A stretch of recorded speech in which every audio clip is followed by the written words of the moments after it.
close your business account on Amazon Shopping. Welcome, guys. Many people asking me for doing this video, and I'm going to do it right now. Let's start. You should first open your Amazon, and after opening your Amazon, guys, you just have to come here to your profile.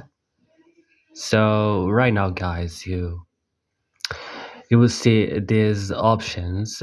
You just have to go to your account, click see all, and from here we'll find Amazon business settings and click.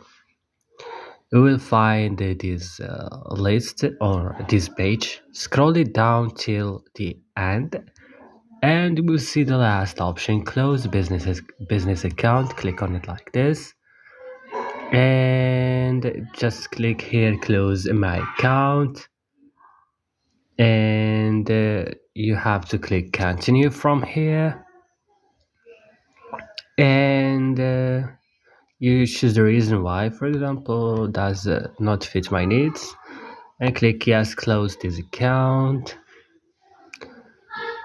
and click right now continue shopping, and that's it. Right now you have a normal account.